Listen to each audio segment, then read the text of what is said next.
विद्यार्थी मित्रांनो नमस्कार। ज्यावेळी आपण स्पर्धा परीक्षांची तयारी करत असतो त्यावेळी स्पर्धा परीक्षांची तयारी करत असताना एक विषय जो आहे तो फार महत्त्वाचा आहे आणि जो कदाचित पोलीस भरतीमध्ये 1-2 मार्कांसाठी विचारला जातो तो म्हणजे इतिहास। या इतिहासामध्ये आपल्याला बरेच प्रश्न विचारले जातात। त्यातला एक महत्त्वाचा टॉपिक आहे तो म्हणजे काँग्रेसची झालेली स्वातंत्र्यापूर्वीची महत्त्वाची अधिवेशनं। कारण कोणत्या अधिवेशनामध्ये काय झालं आणि त्या अधिवेशनाचा आपल्यावरती प्रभाव काय पडला किंवा स्वातंत्र्य चळवळीवरती प्रभाव काय पडला हे जाणून घेणं आपल्याला महत्त्वाचं ठरतं। आणि त्यामुळे आत्ताच्या आपल्या या व्हिडिओ लेक्चरमध्ये आपण राष्ट्रीय सभेच्या राष्ट्रीय काँग्रेसची जी काही महत्त्वाची अधिवेशनं होतं त्यातल्या काही अधिवेशनांची माहिती या व्हिडिओच्या माध्यमातून घेणार आहोत। यामध्ये आपल्याला पहिल्यांदा जे अधिवेशन बघावं लागतं ते अधिवेशन आहे 1885 साली भरलेलं। आता ज्यावेळी आपण या अधिवेशनाची माहिती घेत असतो त्यावेळी एक गोष्ट आपल्या लक्षात ठेवणं महत्त्वाचं आहे ते म्हणजे 28 डिसेंबर 1885 ला जे काँग्रेसचं अधिवेशन भरलं, ज्या अधिवेशनाला आपण काँग्रेसचं पहिलं अधिवेशन असं म्हणतो, या अधिवेशनामध्येच काँग्रेसची स्थापना झाली। मग एखादी संघटना ज्यावेळी स्थापन होत असते ती स्थापन होत असताना तिच्यामागे काहीतरी विचार असतो, तिच्यामागे काहीतरी उद्दिष्ट असतं आणि ते उद्दिष्ट काय होतं हे आपल्याला माहिती असणं आवश्यक आहे। याच्याबद्दल कधी भरतीमध्ये प्रश्न विचारला गेलेला नाही, मात्र तरीसुद्धा सांगतो ते म्हणजे यातला उद्देश असा आहे की राजकीय व्यासपीठ एक तयार करणं ज्याच्या माध्यमातून देशातील लोकांना एका व्यासपीठावरती येता येईल आणि देशभरात जे काही वेगवेगळे प्रश्न आहेत त्या प्रश्नांवरती चर्चा करता येईल आणि चर्चेच्या माध्यमातून ते प्रश्न कसे सोडवायचे यावरती आपल्याला विचारविनिमय हा नक्कीच करता येईल। हा उद्देश होता राष्ट्रीय काँग्रेसच्या पहिल्या स्थापनेमागचा। त्याच्यानंतर आपल्याला प्रश्न पडतो तो म्हणजे स्थापना झाली ठीक आहे, पण ही स्थापना कुठं झाली? तर ही स्थापना होण्यापूर्वी या अधिवेशनाचं पूर्वनियोजित ठिकाण हे ठरलेलं होतं पुणे या ठिकाणी। या अधिवेशनाचं पूर्वनियोजित ठिकाण कुठे ठरलेलं होतं तर पुणे या ठिकाणी या अधिवेशनाचं पूर्वनियोजित ठिकाण ठरलेलं होतं। मात्र ऐनवेळी तिथं कॉलराची साथ आली। आता पुण्यामध्ये आपल्या अभ्यासामध्ये इतिहासामध्ये 2 साथीचे रोग आलेले आहेत। पहिला आलाय तो कॉलरा, दुसरा आलाय तो प्लेग, ज्यामध्ये प्लेग कमिशनर रँडचा खून झालेला होता। पर पहिल्यांदा कोणता आलेला आहे तर इथं राष्ट्रीय काँग्रेसची ज्यावेळी स्थापना झाली त्यावेळी अधिवेशनाची सुरुवात होण्यापूर्वी पुण्यामध्ये कॉलराची साथ आलेली होती आणि त्या कॉलराच्या साथीमुळं पुण्यातलं हे अधिवेशन मुंबईला स्थलांतरित करण्यात आलेलं होतं किंवा मुंबईला शिफ्ट करण्यात आलेलं होतं। मुंबईमध्ये कुठं झालं हे तर मुंबईमध्ये गोकुळदास तेजपाल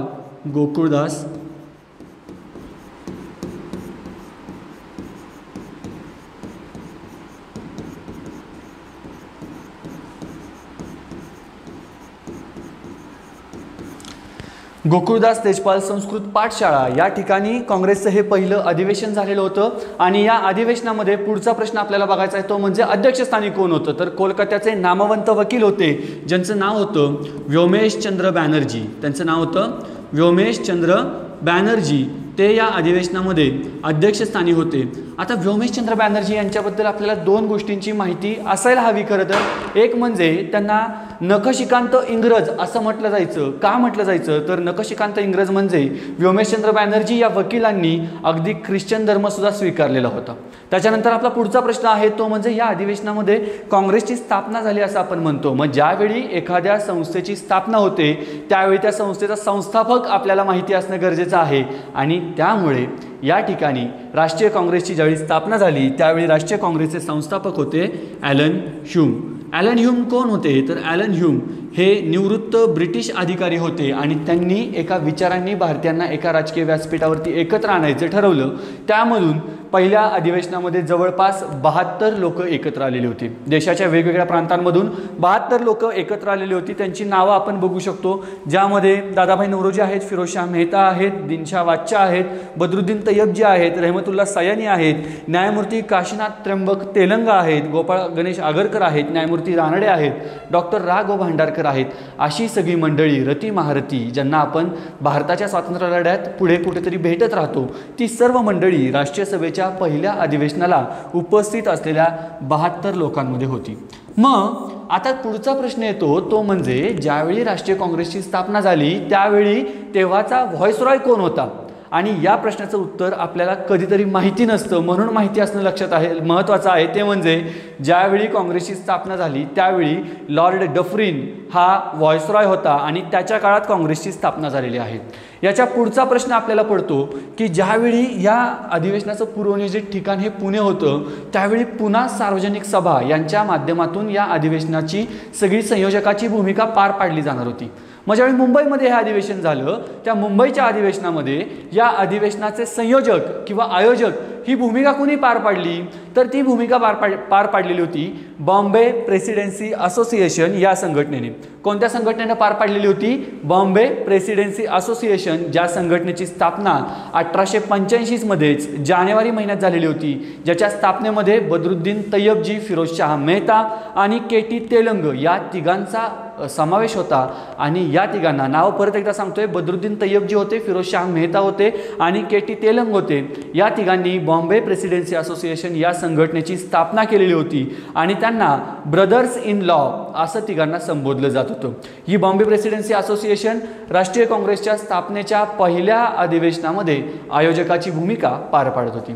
माझ्यामध्ये पहिल्या अधिवेशनाबद्दल जे महत्त्वाचे प्रश्न आहेत ते आपले इथे संपतात आणि यानंतर आपल्याला पुढच्या प्रश्नाकडे किंवा पुढच्या अधिवेशनाकडे जायचे। ते अधिवेशन म्हणजे राष्ट्रीय सभेचं दुसरं अधिवेशन।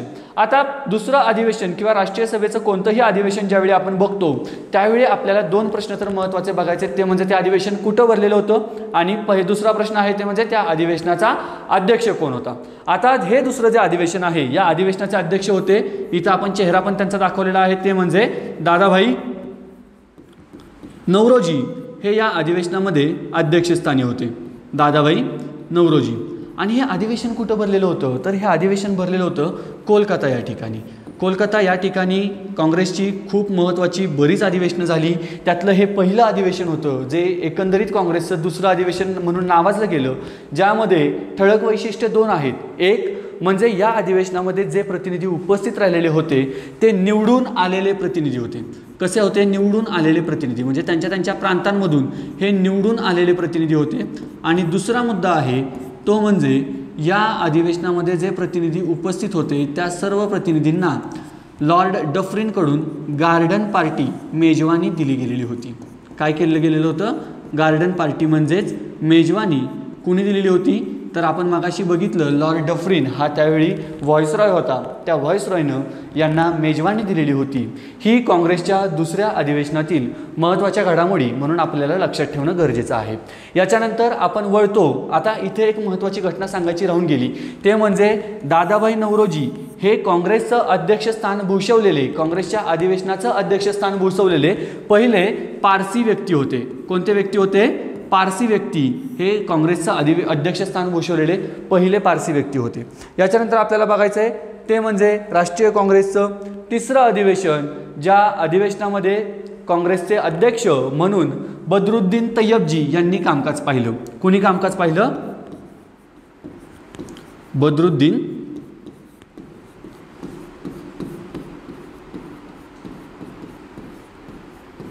तय्यबजी। आता इथं एक गोष्ट आपल्याला लक्षात ठेवणं गरजेचं आहे, पहिलं अधिवेशन हे मुंबईमध्ये झालेलं होतं, दुसरं अधिवेशन हे कोलकात्यामध्ये झालेलं होतं, तिसरं अधिवेशन कुठं झालेलं असणार आहे म्हणजे तेव्हाची जर आपण प्रांतांची रचना बघितली तर तिसरं अधिवेशन आपल्याला लक्षात ठेवायला सोपं जाणार आहे, ते म्हणजे मद्रास या ठिकाणी झालेलं होतं। कोणत्या ठिकाणी झालेलं होतं? मद्रास या ठिकाणी।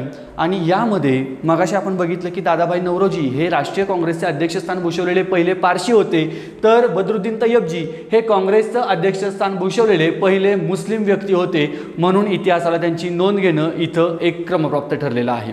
याच्यानंतर काय झालेलं होतं? या अधिवेशनाचं वैशिष्ट्य आपण म्हणायचं तर काय म्हणायचं तर एक तर काँग्रेसची वाढती लोकप्रियता ही ब्रिटिशांना अस्वस्थ करत होती आणि त्यामुळं लॉर्ड डफरीननं एक आदेश काढलेला होता, ते म्हणजे कोणत्याही शासकीय कर्मचाऱ्यांना काँग्रेसच्या अधिवेशनामध्ये सहभागी होता येणार नाही।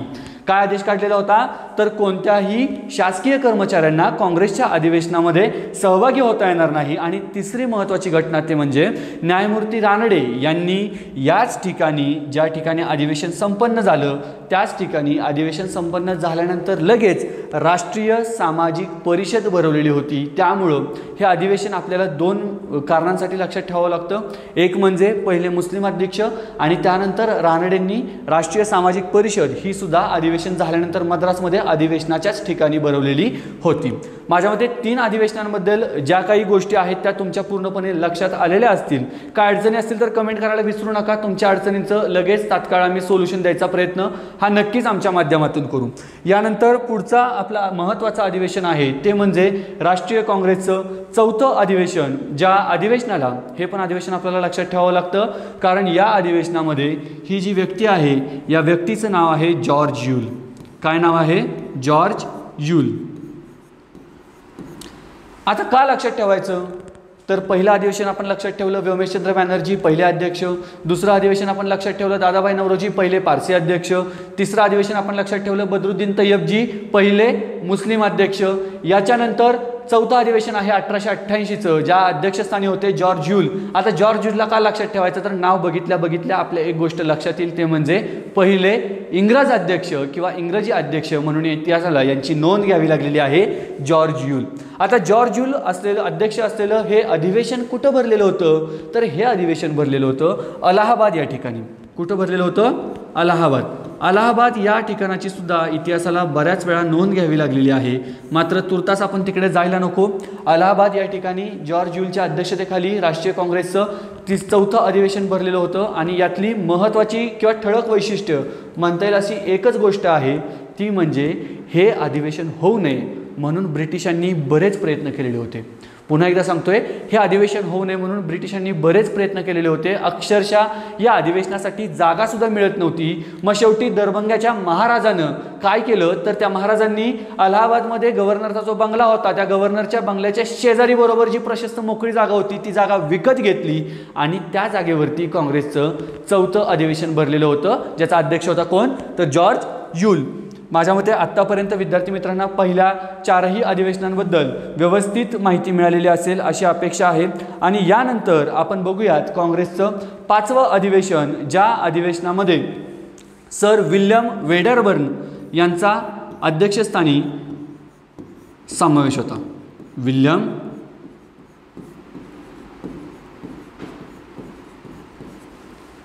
आता या अधिवेशनाचं ठिकाण कोणतं आहे तर या अधिवेशनाचं ठिकाण आपल्याला लक्षात ठेवण्यासारखं आहे ते म्हणजे हे अधिवेशन भरलेलं होतं बॉम्बे या ठिकाणी। कुठं भरलेलं होतं? बॉम्बे। मुंबईचं अजूनही मुंबई असं नामकरण झालेलं नव्हतं, आधीच्या काळी हा प्रांत बॉम्बे म्हणूनच ओळखला जायचा, त्यामुळं बॉम्बे या ठिकाणी हे अधिवेशन पार पडलेलं होतं। आणि या अधिवेशनाचं ठळक वैशिष्ट्य आपल्याला लक्षात ठेवायचं आहे ते राष्ट्रीय काँग्रेसच्या आत्तापर्यंतच्या सगळ्या अधिवेशनांमध्ये पहिल्यांदाच 1989 साली महिलांचा समावेश या अधिवेशनामध्ये झालेला आहे, ज्याच्यामध्ये आपण नावं बघतो की पंडिता रमाबाई आहेत, रमाबाई रानडे आहेत, काशीबाई कानेटकर आहेत, यांसारख्या स्त्रियांचा समावेश ह्या राष्ट्रीय काँग्रेसच्या 5व्या अधिवेशनामध्ये झालेला होता। आणि म्हणून आपल्याला सर विल्यम वेडरबर्न यांच्या अध्यक्षतेखाली झालेलं हे 5वं अधिवेशन लक्षात ठेवावं लागतं। याच्यानंतर आपण पुढे जाऊयात। पुढचं अधिवेशन जे आहे ते डायरेक्ट आपल्याला इतिहासात आलेलं आहे ते म्हणजे 7वं अधिवेशन आणि ज्या अधिवेशनाचे अध्यक्ष होते पी आनंद चार्लू। काय अध्यक्षांचं नाव आहे? पी आनंद चार्लू। आता हे अधिवेशन आपण का बघतोय तर आणि हे अधिवेशन कुठं झालेलं होतं या दोन गोष्टींबद्दल आपण माहिती घेणार आहोत। त्यातलं हे अधिवेशन झालेलं आहे ते म्हणजे जे देशाचं अगदी मध्यवर्ती ठिकाण म्हणून ओळखलं जातं ते नागपूर या ठिकाणी हे अधिवेशन झालेलं होतं। आणि यातली महत्त्वाची घटना विद्यार्थी मित्रांनो हीच आहे की नागपूरच्या या अधिवेशनामध्ये काँग्रेसच्या नावापुढं राष्ट्रीय हा शब्द लावायचा हे ठरलं गेलं। काय ठरलं गेलं तर काँग्रेसच्या नावापुढं पहिल्यांदा राष्ट्रीय हा शब्द लावायचा हे नागपूरच्या 1891च्या अधिवेशनामध्ये ठरलं गेलं, म्हणून हे अधिवेशन आपल्याला बघणं महत्त्वाचं आहे। राष्ट्रीय शब्द एवढंच आपण बघूया तिथं। आता हे 7वं अधिवेशन जे आहे ज्या अधिवेशनामध्ये पहिल्यांदा काँग्रेसच्या पुढे राष्ट्रीय हा शब्द लावला गेला त्याच्यानंतर आपल्याला बघायचं आहे ते म्हणजे काँग्रेसचं 12वं अधिवेशन, ज्या अधिवेशनामध्ये अध्यक्षस्थानी रहमतुल्ला सयानी हे होते। कोण होते?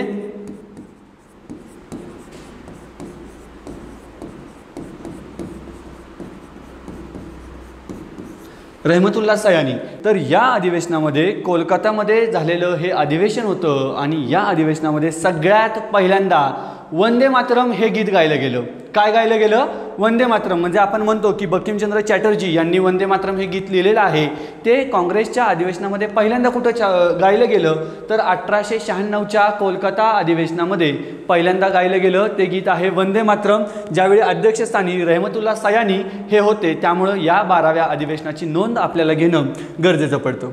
यानंतर आपल्याला पुढचं जे महत्त्वाचं अधिवेशन आहे ते बघावं लागतं, ते म्हणजे मराठी माणसाला काँग्रेसच्या अध्यक्षस्थानी यायला काँग्रेसच्या स्थापनेची जवळपास 15 वर्ष जायला लागली। 1885 साली काँग्रेसची स्थापना झालेली आहे आणि मराठी माणूस या काँग्रेसच्या अध्यक्षस्थानी जेव्हा आला त्यावेळी साल उजाडलेलं होतं 1900। यावेळी अध्यक्षस्थानी कोण आलेलं होतं तर सर नारायण गणेश चंदावरकर हे या अध्यक्षस्थानी होते। अध्यक्षस्थानी काँग्रेसच्या अध्यक्षस्थानी आलेले पहिले मराठी अध्यक्ष म्हणून इतिहासाला त्यांची नोंद घ्यावी लागते। आणि दुसरी महत्त्वाची घटना, दुसरं महत्त्वाचं वैशिष्ट्य या अधिवेशनाचं असं होतं की आपण या अधिवेशनाचे अध्यक्ष बघितले, पण या अधिवेशनाचं ठिकाण आपल्याला बघणं गरजेचं आहे आणि ते ठिकाण होतं लाहोर। 1900 साली हे अधिवेशन घडलेलं होतं लाहोर या ठिकाणी आणि त्यावेळी त्या अध्यक्षस्थानी कोण होतं तर त्या अध्यक्षस्थानी सर नारायण गणेश चंदावरकर हे पहिले मराठी अध्यक्ष म्हणून इतिहासाला त्यांची नोंद घ्यावी लागते। यानंतर आपल्याला पुढचं अधिवेशन बघायचं आहे आणि ते अधिवेशन आहे 1905 सालचं। आता 1905 म्हणल्यानंतर आपल्याला इतिहासात 2-3 गोष्टी डोळ्यासमोर पटकन आल्या पाहिजेत, ते म्हणजे 20 जुलैला काय झालेलं होतं तर शिमल्यामधून बंगालच्या फाळणीची घोषणा झालेली होती। 20 जुलैला कुणी केलेली होती आपल्याला माहिती आहे, कुणी केलेली होती? लॉर्ड कर्झनने बंगालच्या फाळणीची घोषणा केलेली होती आणि त्यानंतर बरोबर 16 ऑक्टोबरला बंगालची फाळणी ही केली गेली। कधी केली गेली? 16 ऑक्टोबर 1905ला। आता ज्या दिवशी बंगालची फाळणी केली गेली तो दिवस हा राष्ट्रीय शोक दिवस म्हणून बंगाल प्रांतामध्ये आणि संबंध भारतामध्ये त्या काळी पाळला गेलेला होता आणि बंगालच्या फाळणीला विरोध करण्यासाठी जे अधिवेशन किंवा जी चळवळ सुरू झालेली होती त्या चळवळीला नाव दिलेलं आहे वंगभंग चळवळ। काय नाव दिलेलं आहे? वंगभंग चळवळ। आता इतिहासामध्ये 1905 साल हे आपल्यासाठी 2 अर्थांनी महत्त्वाचं आहे, ते म्हणजे आपण बघतो की राष्ट्रीय काँग्रेसच्या इतिहासात 2-3 टप्पे पडतात। पहिला होता मवाळांचा टप्पा, दुसरा होता जहालांचा टप्पा, तिसरा होता गांधींचा टप्पा। यातला पहिला टप्पा 1905 साली संपलेला आहे, याची इतिहासाला इथं नोंद घेणं किंवा अभ्यासकाला इथं नोंद घेणं गरजेचं आहे। 1905 साली राष्ट्रीय काँग्रेसची जी सगळी सूत्र होती ती जहालांच्या ताब्यात गेली असं म्हणायला वावगं ठरणार नाही आणि त्यामुळं या अधिवेशनामध्ये अध्यक्षस्थानी कोण होतं तर ज्यांनी भारत हिंद सेवक संघाची स्थापना केली ते गोपाळ कृष्ण गोखले।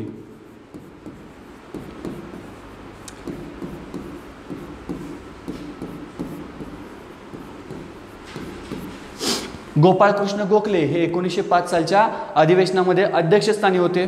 आता लोकसभेच्या निवडणुका 2024च्या यायला लागल्यात आणि त्यामध्ये भाजपने त्यांची पहिली यादीसुद्धा जाहीर केलेली आहे जेव्हा आपण हा व्हिडिओ रेकॉर्ड करतोय आणि त्यामुळं या अधिवेशनाचं ठिकाण लक्षात ठेवण्यासाठी तुम्हाला सोपी ट्रिक देतो की भारताचे सध्याचे पंतप्रधान नरेंद्र मोदी ज्या मतदारसंघाचं प्रतिनिधित्व करतात त्या मतदारसंघामध्ये 1905 सालचं अधिवेशन झालेलं होतं। म्हणजे आपल्याला बाकी काय लक्षात ठेवायचं नाहीये, अधिवेशन कुठं झालेलं होतं तर वाराणसी या ठिकाणी हे अधिवेशन झालेलं होतं ज्याला आपण बनारस म्हणून ओळखतो।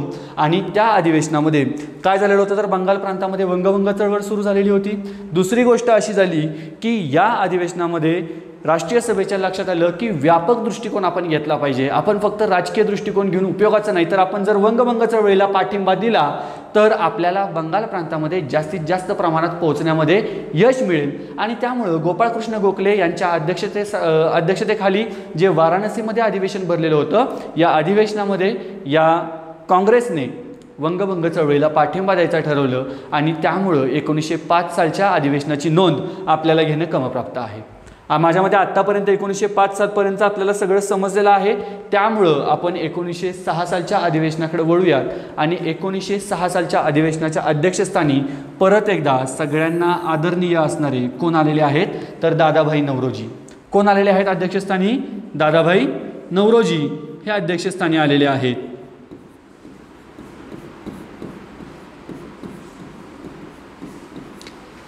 आता दुसरं ठिकाण पण लक्षात ठेवणं सोपं आहे की कोलकात्यामधून आपल्याला जवळचं दिल्ली मुंबई मद्रास कोलकाता ह्याच्यातलं कोणतं ठिकाण सापडतं?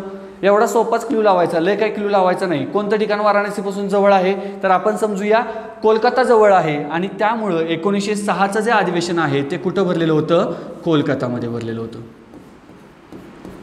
आता या अधिवेशनामध्ये काय झालं, तर या अधिवेशनामध्ये राष्ट्रीय काँग्रेसच्या व्यासपीठावरून पहिल्यांदाच स्वराज्य या शब्दाचा उच्चार झालेला आहे. म्हणजे जे लोकमान्य टिळकांनी नंतर प्रतिज्ञा केली की स्वराज्य हा माझा जन्मसिद्ध हक्क आहे आणि तो मी मिळवणारच, त्यातला स्वराज्य हा जो शब्द आहे त्या शब्दाचा पहिल्यांदा वापर काँग्रेसच्या व्यासपीठावरती 1906च्या अधिवेशनामध्ये झालेला होता. आणि याच्यानंतर पुढची महत्त्वाची गोष्ट आहे ती म्हणजे याच अधिवेशनामध्ये काँग्रेसनं चतुसूत्री स्वीकारली. चतुसूत्री काय होती, तर पहिली होती स्वराज्य. या चतुसूत्रीतला पहिला पार्ट काय होता, स्वराज्य. दुसरा होता राष्ट्रीय शिक्षण.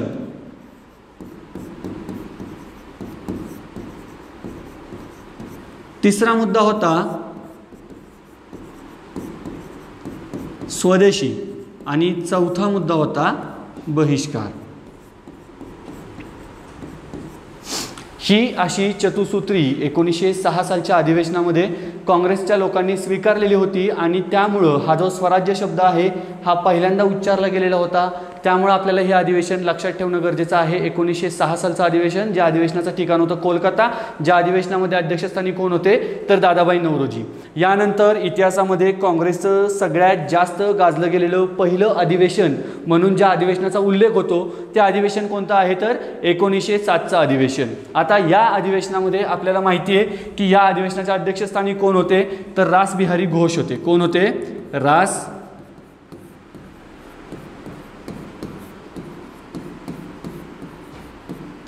आता इथं मित्रांनो लक्षात घ्या, जी लोक अभ्यास करत नाहीत आणि कदाचित हा व्हिडिओ पहिल्यांदा बघत असतील, इतिहासाचा व्हिडिओ म्हणून बघत असतील, त्यांना रासबिहारी घोष आणि रासबिहारी बोस ही दोन वेगळी व्यक्ती आहेत हे लक्षात ठेवणं गरजेचं आहे. रासबिहारी बोस हे आझाद हिंद सेना आणि गदर संघटना यांच्याशी निगडीत आहेत आणि रासबिहारी घोष हे काँग्रेसशी निगडीत आहेत, हे आपल्याला लक्षात ठेवायचं आहे. आता या अधिवेशनाचं 1907च्या ठिकाण कोणतं होतं आपल्याला सगळ्यांना माहिती आहे, ते म्हणजे सुरत या ठिकाणी हे अधिवेशन घडलेलं होतं. मात्र या अधिवेशनाचं एक पूर्वनियोजित ठिकाणसुद्धा होतं आणि ते पूर्वनियोजित ठिकाण कोणतं होतं, तर नागपूर या ठिकाणी हे अधिवेशन घ्यायचं असं ठरलं गेलेलं होतं. इथे लिहून ठेवतो मी, नागपूर या ठिकाणी हे अधिवेशन घ्यायचं असं ठरलं गेलेलं होतं. मात्र 1906चं ज्यावेळी अधिवेशन झालं त्या अधिवेशनामध्ये आपण बघितलं की चतुसूत्री स्वीकारली. याच्यामध्ये स्वराज्य होतं, स्वदेशी होतं, राष्ट्रीय शिक्षण होतं आणि बहिष्कार होतं. यातलं स्वदेशी आणि बहिष्कार या दोन गोष्टी आपण मागं घेऊयात असं मवाळ गटाच्या लोकांचं म्हणणं होतं. कोणत्या दोन गोष्टी मागं घेऊयात, स्वदेशी आणि बहिष्कार या दोन गोष्टी मागं घेऊयात असं मवाळ गटाच्या लोकांचं म्हणणं होतं, ज्याला जहाल गटातल्या लोकांचा विरोध होता. आणि त्यामुळं 1906च्या अधिवेशनानंतरच दोन्ही गटांमध्ये थोडीशी कुरबुर व्हायला लागलेली होती, थोडेसे मतभेद व्हायला लागलेले होते. त्यात नागपूर हा जहाल गटाच्या लोकांचा बालेकिल्ला संबोधला जात होता. नागपूर हा जहाल गटाच्या लोकांचा बालेकिल्ला संबोधला जात होता. त्यामुळं हे अधिवेशन नागपूरला न घेता सुरतला घ्यायचं ठरलं आणि अधिवेशनाच्या अध्यक्षस्थानी रासबिहारी घोष यांची निवड झाली. मग 1907च्या अधिवेशनामध्ये महत्त्वाची घटना कोणती घडली, तर आपल्याला सगळ्यांना माहिती आहे, रासबिहारी घोष यांच्या अध्यक्षतेखाली झालेल्या या अधिवेशनामध्ये जहाल आणि मवाळ गटामध्ये फूट पडली. ह्या फूट पडण्याचं कारण काय होतं, तर एकच कारण होतं, स्वदेशी आणि बहिष्कार याला विरोध मवाळ गटाचा होता. मात्र जहाल गट त्याचा पाठिंबा देत होता. तेच चतुसूत्री पुन्हा स्वीकारावी म्हणून जहाल गटाचा दबाव हा वाढत होता आणि त्यामुळं मवाळांनी जहालांना काँग्रेसमधून बाहेरचा रस्ता दाखवला. आता इथं दुसरी एक गोष्ट आपल्याला बघायची आहे, ते म्हणजे ह्या दोन गटांमध्ये ज्यावेळी वाद होत होते, मतभेद होते, त्यावेळी कुणीतरी समझोता करण्याचा प्रयत्न केला का, तर निश्चित केलेला आहे. मवाळांच्या वतीनं गोपाळकृष्ण गोखले यांनी इथं समझोता करण्याचा प्रयत्न केलेला होता. तर जहालांच्या वतीनं लोकमान्य टिळक यांनी समझोता करण्याचा प्रयत्न केलेला होता. मात्र दोघांनाही अपयश आलं आणि 1907च्या अधिवेशनामध्ये काँग्रेसमध्ये फूट पडली आणि त्यानंतर काँग्रेसचं अस्तित्व आपल्याला बऱ्याच काळासाठी जाणवत नाही, कारण एकीमध्येच बळ आहे हे काँग्रेसच्या फार उशिरा लक्षात आलं. यानंतर पुढचं जे अधिवेशन आहे त्या अधिवेशनामध्ये आपल्याला लक्षात ठेवायचं आहे 1911चं अधिवेशन आहे आणि या अधिवेशनाच्या अध्यक्षस्थानी बिशन नारायण दत्त असे अध्यक्षस्थानी असलेल्या व्यक्तीचं नाव होतं. नाव परत लिहितो, बिशन नारायण दत्त आणि अधिवेशनाचं ठिकाण आहे कोलकाता.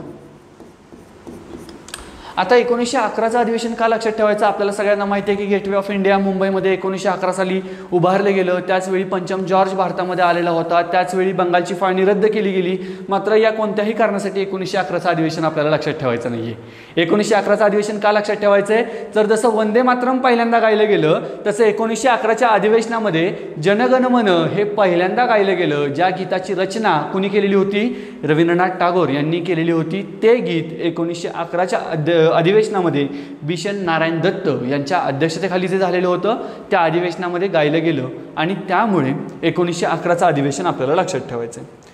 यानंतर पुढचं अधिवेशन सगळ्यात महत्त्वाचं अधिवेशन, जसं एखाद्याचं लग्न होतं तसंच त्याचा घटस्फोट होतो आणि घटस्फोट झाल्यानंतर पुढचं लग्न होणं जसं गरजेचं आहे तसं काँग्रेसमध्ये लोकांचा ब्रेकअप झालेला होता. ब्रेकअप झाल्यानंतर पॅचअप करणारी लोकं एकत्र आली जवळपास 9 वर्षांनी आणि 1916चं जे अधिवेशन आहे ते अधिवेशन आपल्याला लक्षात ठेवणं गरजेचं पडतं. आता या अधिवेशनाचं ठिकाण कोणतं होतं? तर लखनौ हे या अधिवेशनाचं ठिकाण होतं. अधिवेशनाचे अध्यक्ष कोण होते? तर बाबू अंबिकाचरण मुजुमदार. बरोबर आहे, बाबू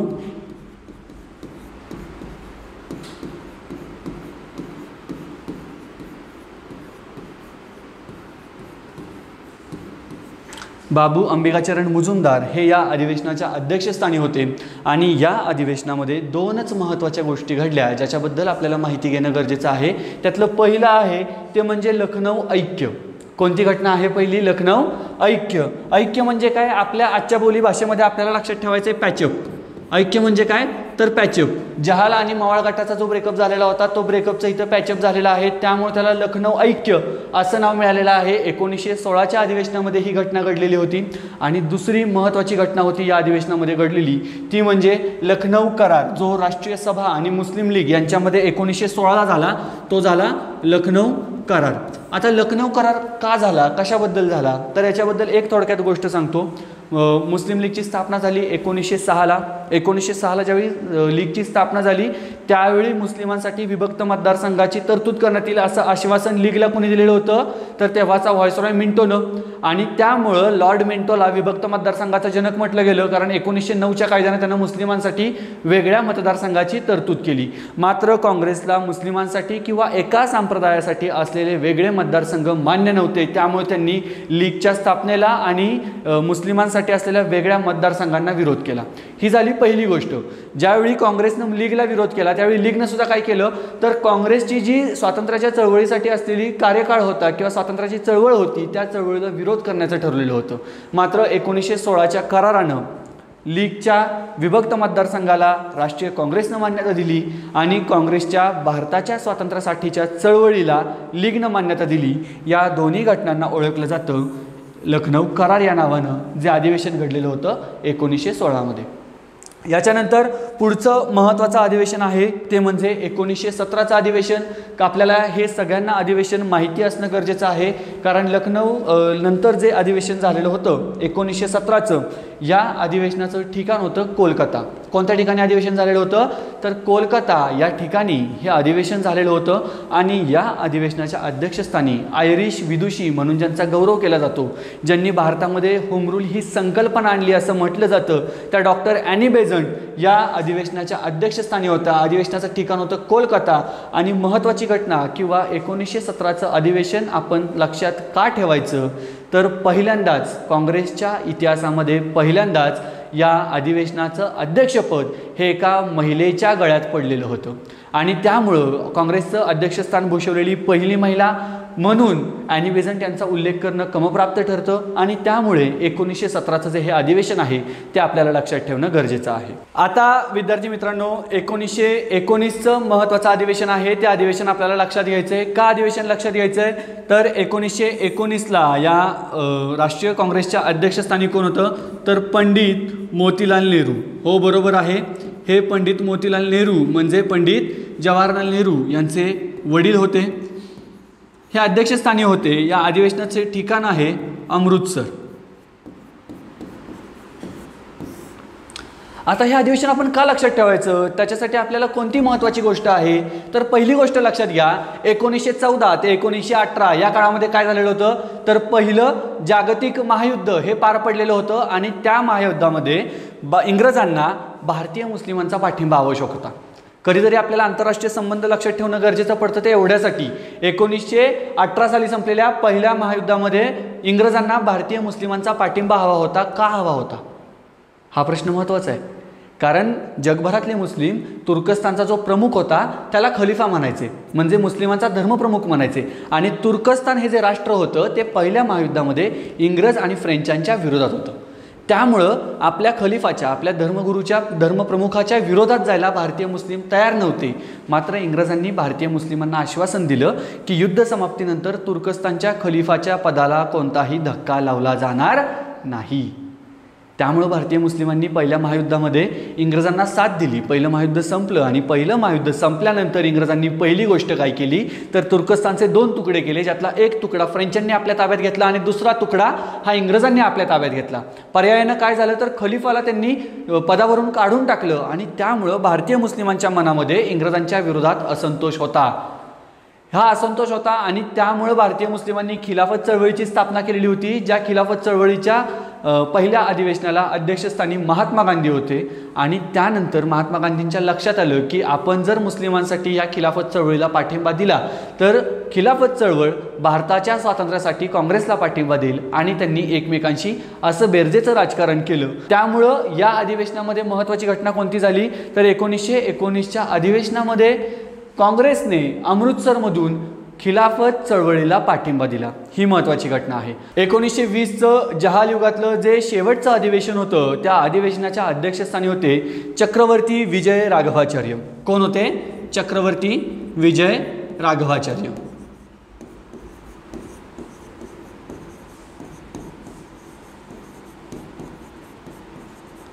आणि ठिकाण होतं नागपूर. आता या अधिवेशनामध्ये महत्त्वाची घटना कोणती झाली तर इथंही आपल्याला पार्श्वभूमी लक्षात घ्यायला लागते. 1919ला इंग्रजांनी भारतीयांसाठी रौलट कायदा पास केला, ज्याला सगळ्या भारतीयांनी कोणता कायदा म्हणून संबोधलं? बरोबर आहे, काळा कायदा म्हणून या कायद्याला संबोधलेलं होतं. जो कायदा 1919 साली पारित करण्यात आलेला होता. त्या कायद्यानं काय झालेलं होतं तर कोणत्याही भारतीयाला विना चौकशी अटक करण्याचा अधिकार हा इंग्रजांना मिळालेला होता. आणि या कायद्यानं जर एखाद्याला अटक झाली तर त्याच्या विरोधात दाद ही मागता येणार नव्हती. त्याचबरोबर 1919 साली मॉन्टेग्यू चेम्सफोर्ड नावाचा एक कायदा संमत झालेला होता आणि त्या कायद्यानं भारतीयांना ज्या गोष्टी हव्या होत्या त्या मिळालेल्या नव्हत्या. त्यामुळं आता आपण काय करूया तर असहकार चळवळ सुरू करूयात अशी कल्पकता ही चित्तरंजन दास यांच्या डोक्यात आली. आणि त्यामुळे 1920च्या अधिवेशनामध्ये असहकार चळवळ सुरू करावी असा ठराव चित्तरंजन दास यांनी मांडला. तो ठराव मंजूर झाला आणि महात्मा गांधी यांच्या नेतृत्वाखाली असहकार चळवळीची सुरुवात झाली. जी असहकार चळवळ आपल्याला सगळ्यांना माहिती आहे की 5 फेब्रुवारी 1922ला उत्तर प्रदेशमध्ये चौरी चौरा या ठिकाणी दंगल झाली. त्यामुळं 12 फेब्रुवारी 1922ला स्थगित करण्यात आली आणि असहकार चळवळीचं पहिलं पर्व संपलं. तर मित्रांनो 1885ला झालेल्या राष्ट्रीय काँग्रेसच्या स्थापनेनंतर मवाळ आणि जहाल युगाचा कालखंड संपेपर्यंत 1920 पर्यंत जी महत्त्वाची अधिवेशनं आहेत त्या अधिवेशनांबद्दल आपण आता माहिती बघितलेली आहे. तुम्हाला ही माहिती कशी वाटली आम्हाला जरूर सांगा. तुम्हाला काही शंका असतील तर कमेंट्स करा. आणि तुम्हाला जर हा व्हिडिओ आवडला असेल तर तुमच्या भरतीची तयारी करणाऱ्या मित्रांपर्यंत पोहोचवायला विसरू नका. धन्यवाद.